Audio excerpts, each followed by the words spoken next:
Hello everyone and welcome back to Anything Joe's, a collaborative journey through the world of G.I. Joe. My name is Greg Engel. And I'm Jaren Decker. And we'll be your host today.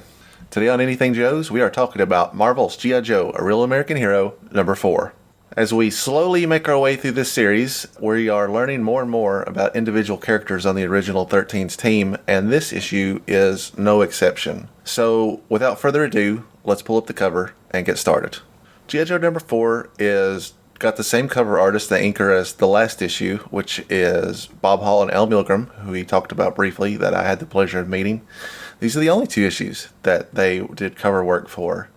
And I don't feel as strongly about this cover as I do on the last one, partially because this cover doesn't really represent a lot about the interior of the book, but I still think it's a pretty good cover. I have flip-flopped on it a little bit, but where I hadn't looked at it in quite a while, and I'm looking at the remastered version from the IDW collection, I feel a little bit stronger about it before. So briefly, this is just kind of a splash image of the team marching forward, kind of shooting in all directions.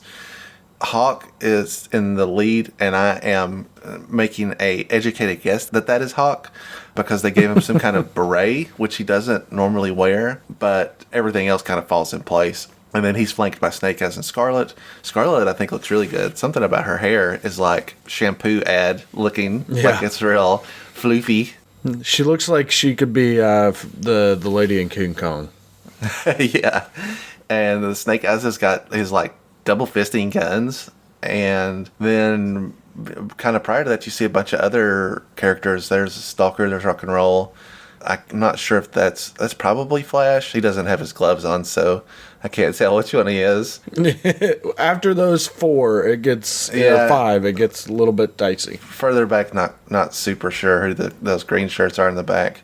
This is probably something that was designed before the script had come out, or where they just kind of were like, just make something. You know what I mean? Mm-hmm. And that's fine. You know that. It still works. There's explosions going off in the background. They've got like an American flag image kind of faintly showing up. And then I don't know if they look like they're running on an extremely small planet. But I guess they're supposed to be heading over like charging the mound or whatever. The one of the things I can't get out of my eyes, like out of my head, I guess, is looking at Snake Eyes. He looks like Spider-Man just painted black. He really does. Like his face. The eyes have a real like Spidey look to him. I think it's also because there's that picture of Spider-Man right on the bottom left corner, just because it's a Marvel comic. Mm-hmm. So like those 2 right next to each other, I'm like, man, he could have been like, that could be a Spider-Man suit. You could tell me that was Spider-Man, I'd believe you. I feel very lackluster about this cover. I don't think there's anything wrong with it, but it doesn't grab me.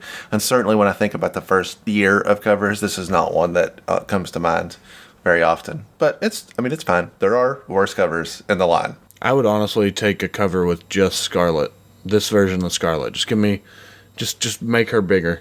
Well, buckle in then, because the stuff that IDW puts out now, every single issue seems to have a variant cover where Scarlet's like working out or wearing a swimsuit, or they really dive into the over-sexualized imagery of the females, and that's kind of... Well, that's why I like this one, because it's not over-sexualized. She's just got big hair. Yeah. But she still looks like she just is a part of the team. So let's flip this bad boy open and get started. First page, Operation Wingfield, written by Larry Hama, plot and art by Herb Trimpe. I don't know if plot specifically means that Trimpe did the like overall approach to the book and Larry did the script, which would be not unusual, but news to me, I guess. Or if, I don't know how that works. I don't understand the creation of comics at this time. How much of this story should truly be credited to Herb Trimpe? But it's worth noting that he gets a credit, so he obviously had something to do with it. Jaren, I must ask you a question. If you could have the most beautiful hair and in any style that you wanted for the rest of your life, but it was a requirement that you also had a mustache like this permanently, would you accept that deal? I would rather be bald than have that mustache. Well, let me tell you what it looks like on the other side of that rainbow, buddy. As a bald man, I would wear any hairstyle. If somebody came to me and said, you can have hair forever, but it will have to be the flat top from House Party that kid in Play wore, sign me up, buddy. I would grow this mustache out until I could comb it over my head. So this is our introduction to Vance Wingfield, and he's got this great, like, strike first logo on his hat. He's carrying his gun. He says, "Listen up, troops. This is your weapon nomenclature. Mach 16. It's a 5.56 mm semi full automatic magazine fed gas powered shoulder fired infantry weapon." Jaren is our resident weapons expert. Does any of that mean anything? It does. I mean, that's an M16. It looks like an M16, and 5.56 is the type of round. A lot of them nowadays you'll also hear 223. That's kind of the standard. That was, especially at this time, was the standard rifle of the military. So, I mean, it's accurate. The only thing I wish they did is just give me a Kubrick stare. Like, this guy's crazy enough. Yeah. Just give me a little bit of a Kubrick stare. Give me some wild eyes. Yeah. He says, "You will learn to love it, but first you will learn to respect it." Small little USA logo there at the bottom of that page, which kind of leads to a bit of a misdirect where you think this is an actual military dude.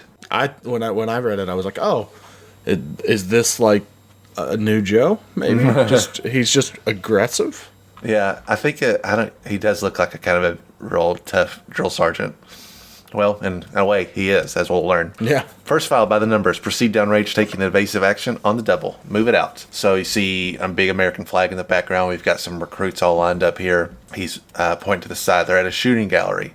Except instead of shooting at the shooting gallery, these gentlemen are running in front of the targets where Vance is firing at them to kind of keep them on their toes. "I don't know about this, Vance. These recruits are too green. They've only been in training here for a week."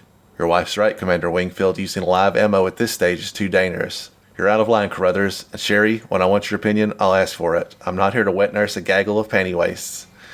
Calling out their numbers, making them run across the shooting gallery, opens fire. He's shooting at their feet to kind of like make them dance, more or less. Number 3 makes the move, and as he does, he gets shot in the leg and falls to the ground. Carruthers and Sherry go to attend to him and say, "I think the bone is shattered. He needs hospital treatment." But Wingfield ain't having that. He knew the risks when he joined us. He'll have to make do with a field dressing and some aspirin. So here we are at the end of page 2, and you can already kind of establish that Vance Wingfield is a bit of a jerk. A field dressing and some aspirin it doesn't even suffice for when I wake up without coffee. This dude got shot in the leg and has a shattered bone. He's not gonna do so great in the long run, I don't think. Yeah, I don't think he's gonna rejoin once he gets better. If he ever gets better. I don't even know if he's gonna walk again. I've been entrusted with the near impossible task of teaching these people how to survive, but first they'll have to learn to be hard as me. Then we cut back further and further until we realize that we're actually watching some kind of film footage as Hawk's shadow appears on the screen. Hawk holds his hand up in the air. "Quiet down, Joes. Pay attention. The footage you've just seen was shot by the FBI during a routine covert surveillance. General Flagg and the Pentagon brass got wind that Commander Wingfield and his self-styled strike first paramilitary freaks are secretly funded by international terrorists, possibly Cobra. That makes them our responsibility." Interesting turn of a phrase, considering that we've already seen G.I. Joe deal with non-Cobra related threats up to this point. It seems like these guys would probably be a fringe enough group to already be on their radar, but I guess the possibility that Cobra's looped in really puts it on their plate. Clutch says they sound like a bunch of overgrown Boy Scouts playing soldier. "Hawk, you want us to go in, take away their guns, and spank them?" Don't underestimate these jokers. Their base in Montana was built to withstand a full frontal assault, and if Cobra's supplying them, they're bound to have some impressive weaponry. Our job is to go in undercover and ascertain the degree of Cobra involvement. Who's going to be the decoy for this one? That's your specialty, Ranger. Besides, you enjoy camping out in the woods with furry animals.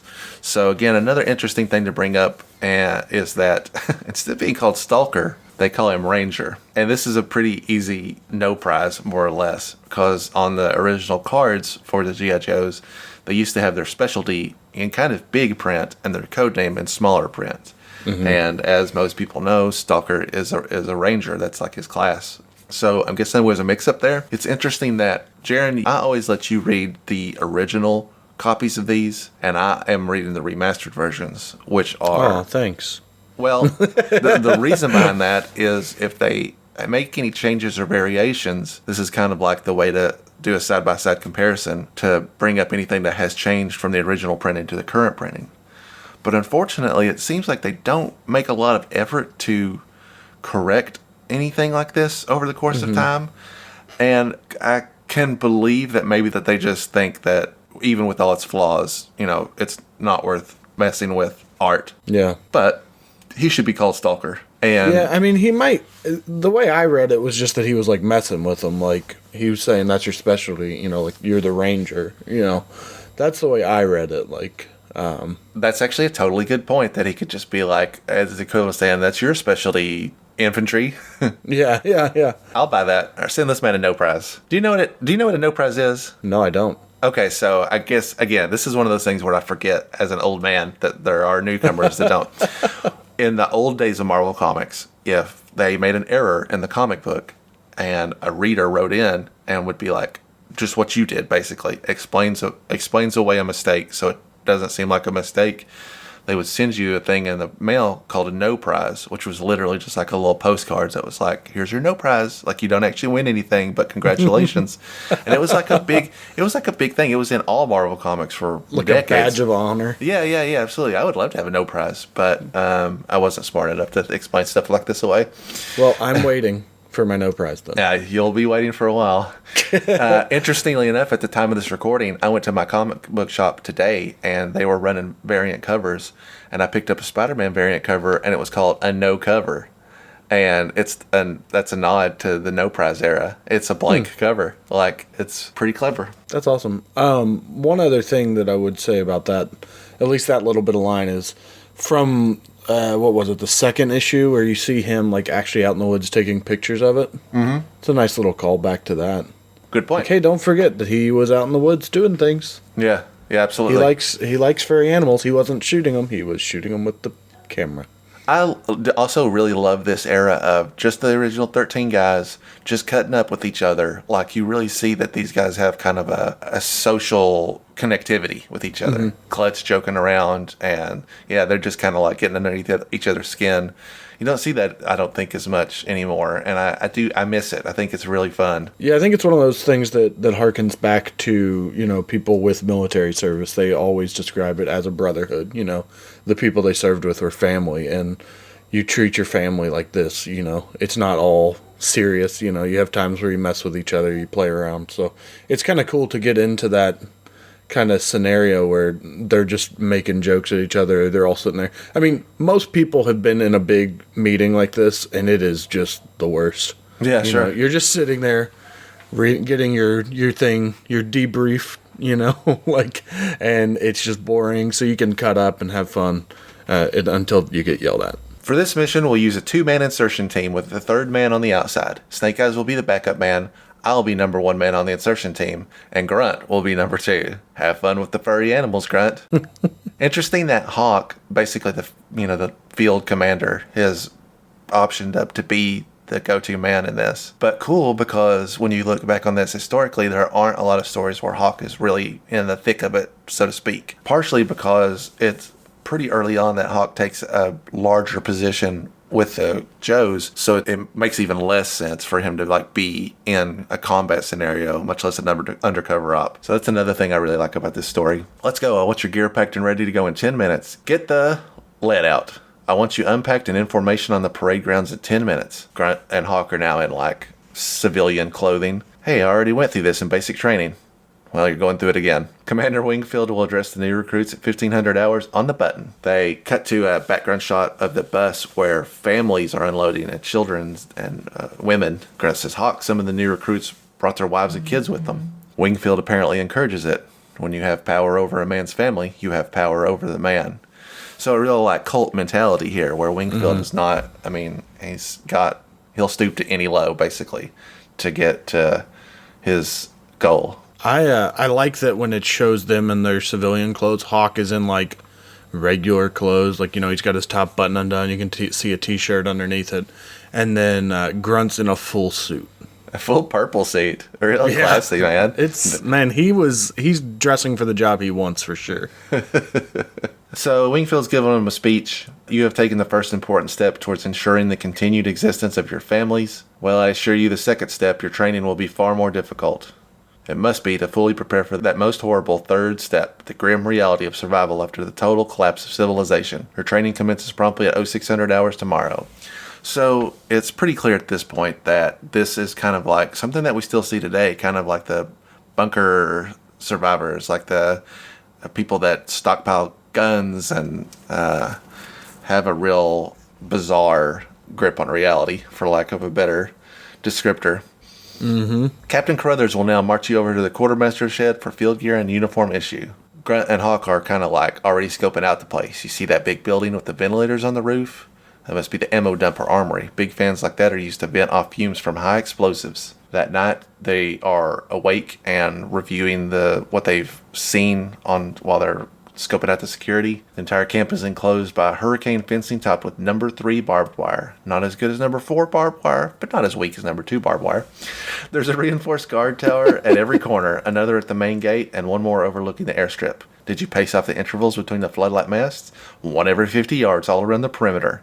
Good, we'll run a recon tomorrow night. Now let's sack out. So the first day, they're like at the ground running. They've scoped a bunch of stuff out. They have stuff that they need to look into, etc., etc. Next morning, Wingfield's got them doing basic training, doing the thing where they climb the wall. He's yelling at them just like a regular drill sergeant would.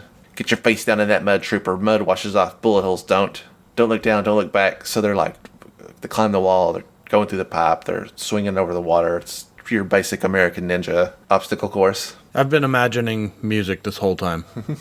This is the training montage. Gonna need a montage. A montage. Don't stop to help your buddy if he slips and falls. His floundering will draw enemy fire and give the patrol time to get away. So, not exactly the same team building that we were talking about in the earlier issue.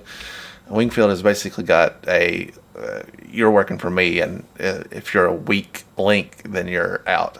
Mm-hmm. They're training with like wooden sticks, like sparring, and Grunt and Hawk are sparring against each other, and he's like, take it easy, Grunt. We don't want to look too good at this. Sorry, Hawk, I'll try to do worse. I love that as we see them doing this, they're just like, wow, these guys kind of suck at this. I feel like as they get here and they start training with them, they're like, man, we really shouldn't be worried about these guys. If it wasn't for the fact that Cobra might be involved, they're kind of garbage. So they're like constantly trying to hold back. The mentality here, I think, is that basically every G.I. Joe is just like a borderline Captain America waiting to happen, and they are in peak physical condition. Keep up the pace. 5 more laps around the perimeter wire before breakfast. We'll check out the armory at 2300 hours tonight. Whew, these guys are really out of shape. Yeah, we're holding back as much as we can without being obvious, and we're still leading the pack. Cut to a pair of binoculars where Snake Eyes is in a tree doing some surveillance on them and is taking notes. Now, this is exceptionally interesting because we very rarely get an internal monologue of Snake Eyes, which means we really don't have a good grasp on what Snake Eyes' voice, for lack of a better term, sounds like. If Snake Eyes could talk, how would Snake Eyes talk? What's his vocabulary like? How is he? So this is one of a couple of rare examples where you actually get to hear kind of the interior thoughts of Snake Eyes. Even though he is on the job, I think it's still an interesting window into like his psyche. Snake Eyes recon report. Observed Hawk and Grunt pretending to be clumsy and slow in a most unconvincing manner. Perimeter too well guarded for daylight penetration. Weakest link in defense is portion of fence directly below flood lamp masts. 4 aircraft on landing strip, 3 F-86 Sabre jet fighters, and 1 fighter apparently undergoing radio repairs. 1 B-29 Super Fortress heavy bomber. Primitive, but is well within nuclear delivery capacity! Must infiltrate and confirm nuclear capability. Will penetrate tonight at. So these guys are not like, these guys have got jets, they've got huge planes. It's not outside the realm of possibility that Cobra really is funding these guys, because this is some big budget stuff here. Cut to the nighttime, where Snake Eyes is making his insertion. Will coordinate wire cutting with highest levels of nocturnal insect noise. So that guy's just kind of got a sense of humor. Must memorize location of entryway to facilitate withdrawal. Will count fence posts between lights. Main objective. Location of nuclear device or devices, if any, unless circumstances yield more profitable intelligence. Snake Eyes overhears 2 guys talking as they're on patrol. So why is Wingfield calling a meeting so late at night? Must be important. He only invited the top cadre. So Hawk and Grunt are doing their recon that they said they were going to do, and they weren't invited to this ultra hush-hush meeting, but they observed that it's going on at this time. Some kind of meeting. Officers and top honchos only. It's got to be big. Should we? No. We continue on to the armory. Snake Eyes has got this covered. So Snake Eyes is like on the building, is basically disassembling it so he can get inside and see what's going on. You can overhear Wingfield briefing these top people. We have come to an impasse, gentlemen. Our activities here have attracted the attention of various government agencies, all of whom consider us to be an embarrassment. Our very will to survive, and all our efforts to that end have roused the ire of the powers that be. They're spying on us even now, conspiring to stamp us out. We must abandon all pretense of defense, gentlemen. We must launch our offensive. Offensive? Impossible. Not impossible, gentlemen. The technicians from Cobra, who installed the silent alarm system that guards our armory, have also provided us with 2 nuclear warheads. So, A, we do know that Cobra's involved. B, we do know they have 2 nuclear warheads. And 3, C, can't remember which I said. Vance Wingfield is a bald man. Dun, dun, dun. 1 warhead will be flown at treetop level in the B-29 to Vladivostok in Russia. Once the bomb is detonated on Russian soil, the Russians will retaliate immediately. The United States will launch its counterattack as soon as it detects the Russian first wave in flight. In effect, World War III will have started. After the swine have wiped each other out, we shall emerge from our well-stocked, fortified shelters beneath this compound to rebuild a new world in our image. The second warhead is buried under our camp in a location known only to Carruthers, my wife, and me. I can arm and set the detonator timer by remote control. Once set, only I can disarm it. If our bombing attempts on Vladivostok fails, we are utterly doomed. Both governments will track us to the ends of the earth. However, if we detonate the bomb here in Montana, the United States will have to assume that the Russians have opted for a retaliatory strike, and, although we will perish in the first blast, the scum that persecute us shall join us in the blasts that follow. I was kind of getting into it there for a minute. Yeah, he was really monologuing. That is quite the evil villain monologue, and we got a lot of information there at once. So basically, if you zoned out for all of that, they're going to put a bomb in Russia, and the United States will try to counterattack. They're going to basically start a war between them and Russia, and everybody else is going to get involved because who doesn't love a good war? But And for those that want to know, Vladivostok is a real city. I was confused about it as well because those letters don't look like they should go together in that arrangement, but they do. Yeah, I'm sure that wasn't picked at random, and I'm sure it's probably a huge city in Russia, and I just don't know anything about it. I did a quick cursory Google search. It's the biggest, second largest city in East Russia. Oh, right. I didn't know that. I guess I forget that Russia's that big that there's like a distinction, but it's also the biggest port city on the ocean, the Pacific Ocean, for them, and it had over 3 million tourists in 2017. There's your random Russian knowledge for the day. This has been Russian Facts with Jaren. So the second warhead they buried directly under the facility, so if things go poorly, they're just going to blow themselves up, basically. And with the assumption that that explosion will be mistaken for a retaliatory strike by Russia. So they basically this is our plan B. It's not going to be great for us because we'd be dead, but it'll still have accomplished our goal. So, cut to the armory where Hawk and Grant are scoping things out. You suppose they've got anything in there besides some surplus M16s and a few boxes of grenades? With Cobra supplying them, they're going to have some heavy hardware, maybe some 50 cal MGs, a few dozen M60s, mortars, or holy Hannah, Montana. they must have had a sale on tanks at the Cobra job lot, so it's lined with tanks. That's no bargain basement armor. Those are T-60Es, the state-of-the-art in tank technology. I'll lay you 2 to 1 that these babies rolled up the assembly line of the People's Heavy Farm Machinery Factory in East Leningrad. You think the Russians are behind this, Hawk? No way. Ivan wouldn't give these dolls to their best buddies. This deal smells like Cobra all the way. Hawk steps on some kind of silent alarm, which lights up a big light in where Wingfield and his top brass are. Triggers a full alert. Something's triggered a silent alarm in the armory. Have your troops fall out silently. Don't issue weapons. Our perimeter is too secure for this to be anything but an inside job. We don't want to arm anybody we can't trust. Surround the armory, secure all exits and windows. First platoon in through the front door. And remember, I want prisoners in condition to answer questions. Hear that grunt? Yeah, they're going to go light on us. Think maybe we ought to pull our punches too. So now our 2 little Captain America juniors don't have to hold back anymore, and they start slugging it out with these fellas. They get down to some serious knuckle dusting. Yeah, clear the area. And that's what they do, man. They're wiping these dudes out. 10 minutes later. So they struggle for 10 minutes. That has got to be quite the brawl. But they are outnumbered. So not by numbers alone, they finally get pinned down and captured. Commander Wingfield, the intruders put a dozen of our men out of commission, but we have finally subdued them. Do you want to interrogate them now? That would be fruitless. These specimens are obviously very hard. The opposition has seen fit to send in their best. Take them out to the hole and dispose of them. This drastically alters the situation. I'm forced to move up our schedule considerably. Sherry, actuate Plan Alpha. Carruthers, suit up and report to the airfield. At the communication shed, Snake Eyes sneaks in, takes out their radio technician, takes him out in a weird way. That dude is diagonal. Like, I don't know how to explain it. His knees don't bend for some reason. Snake Eyes is sending out Morse code. Dit. G.I. Joe Command and Center reading you loud and clear, Snake Eyes. You can tell that that's Breaker, not just because he's on communication, but that boy's got some gum in his mouth. Things must be pretty bad there if you're the one that's calling for help. Down in Montana. Awfully nice of them to let us live until sunrise. It's a military tradition, Grunt, like the blindfold and the last cigarette. It's enough from you two. Walk to the edge of the hole and don't turn around. Well, so much for tradition. Snake Eyes falls out of the tree, knocks these two guys down. Well, that's one tradition I like, the last-minute rescue. Snake Eyes could have saved us at any time. He just wanted to see us sweat. The three men compare notes, and then, hey, the bomber's taking off. According to Snake Eyes, that thing's carrying a nuclear warhead, and it's on a bombing run to Russia. So the big plane is on the way, and now they know that that's where the nuke is at. I'm going to the airfield to see what I can do about chasing down that bomber, Hawk says. You and Snake Eyes get back to the armory and keep an eye on Wingfield. Good hunting. Grunt and Snake Eyes are scoping out the place. Looks pretty quiet. Always a bad sign. I'll go out and draw their fire. You circle around back and take a quick look-see. Give me 2 quick signal shots and I'll lay down cover fire for your withdrawal. 3 shots will be the signal. Hold fire.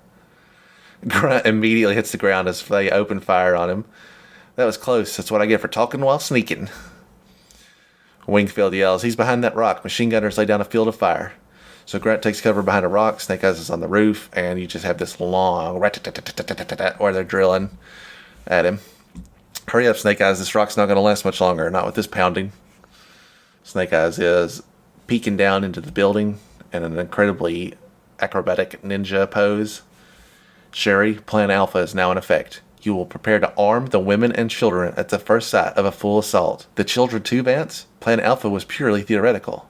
At this outfit, everyone fights. So, he probably already knew it by now, but Wingfield has no scruples at all. Like, he's completely lacks morals, sending children out into combat. Snake Eyes fires off the 3 gunshot signal to tell Grunt to hold his fire, knowing now that there are women and children involved. While Hawk at the airfield knocks out a guard, gets in a plane, which he says, if I can only remember how to fly one of these things. But the tanks are full and the guns are loaded. Someone's starting up the jet that was redlined for radio repairs, which was some foreshadowing from earlier when Snake Eyes was taking his notes. They open fire on him, but they too slow. Hawk takes to the air and tries to send a radio call out to the G.I. Joe team, but the radio, as we just mentioned, is stone cold dead. No way to get help or signal that bomber to turn back. A B-29 doesn't have the range to make it to Moscow. The nearest strategic target is Vladivostok. Now, that's a guy that knows his Russian facts. Over the Pacific coast of Canada, Commander Wingfield, this is Carruthers. I have just passed Vancouver and am on course for primary target.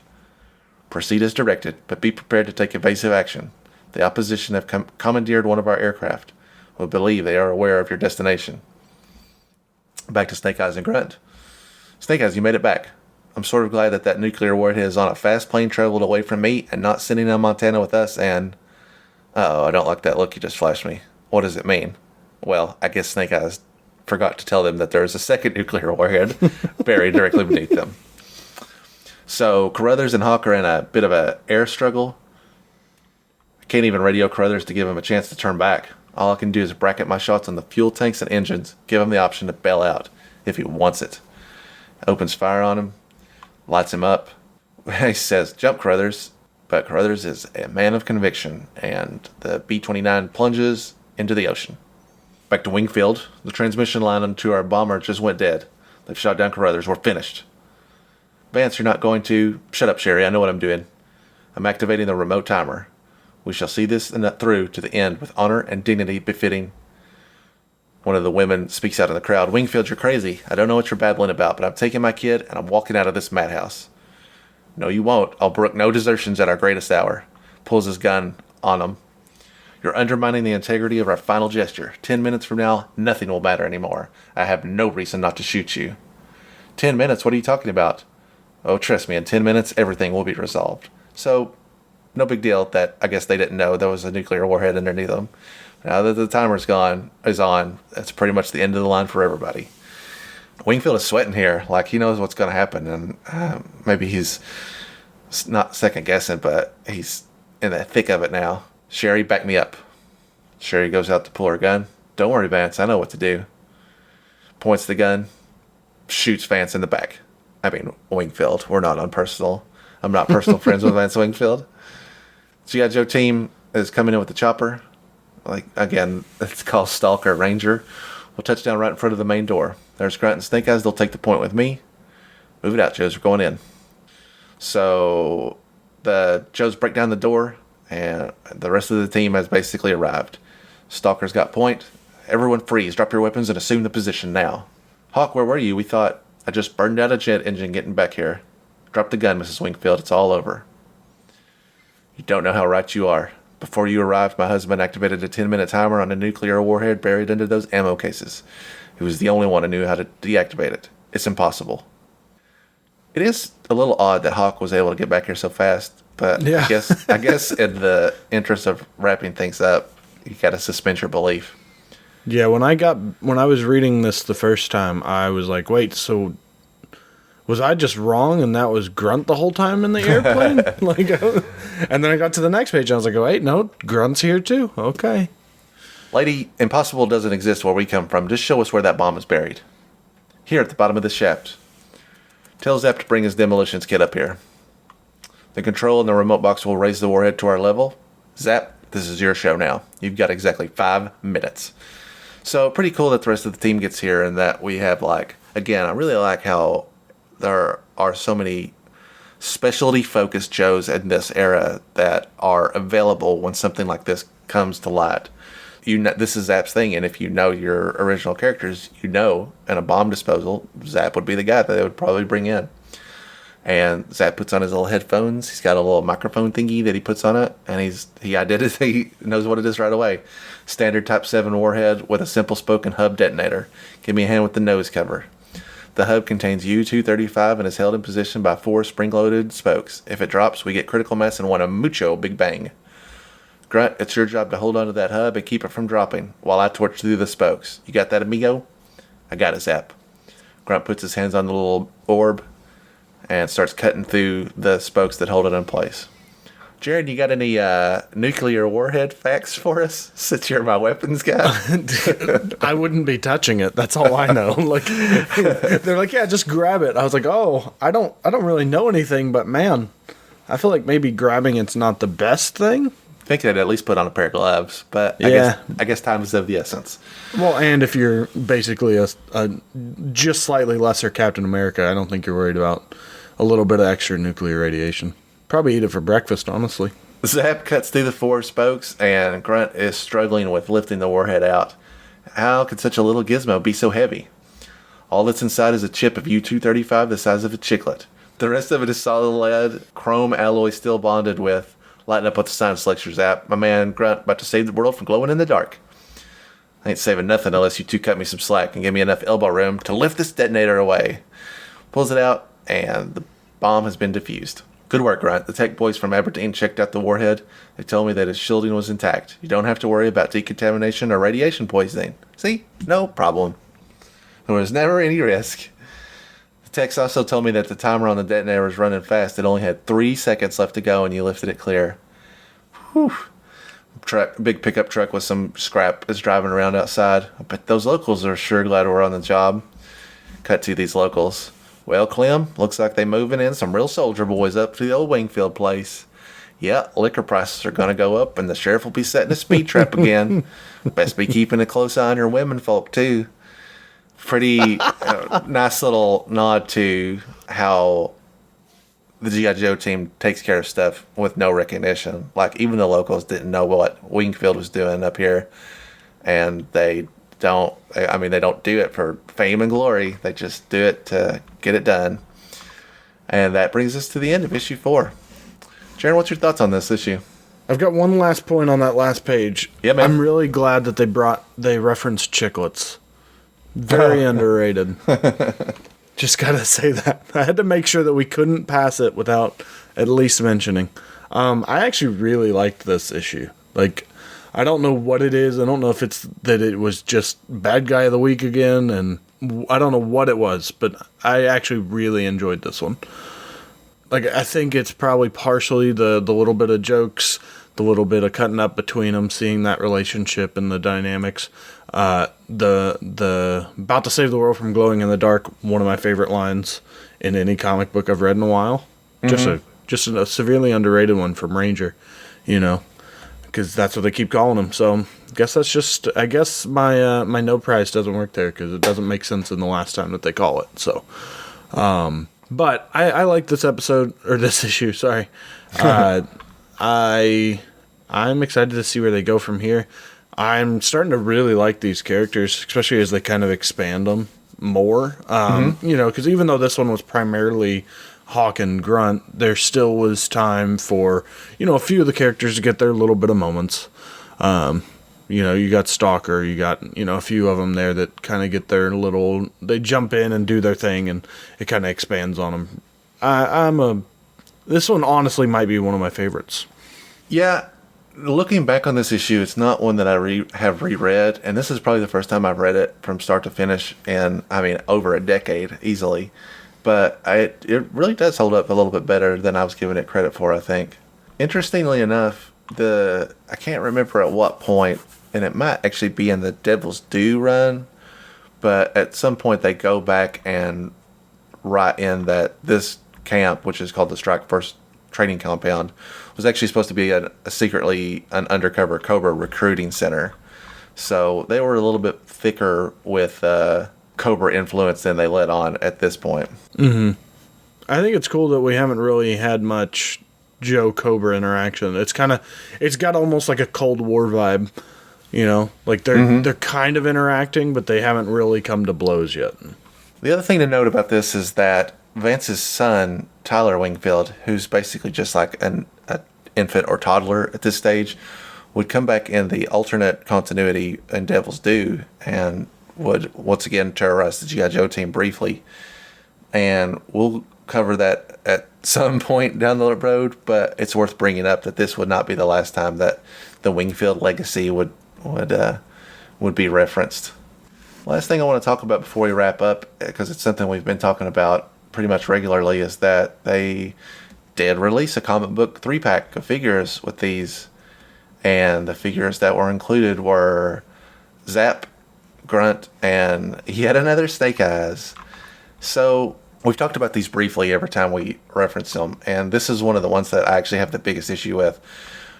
First of all, because they put another Snake Eyes in here when I'm trying to build the original 13.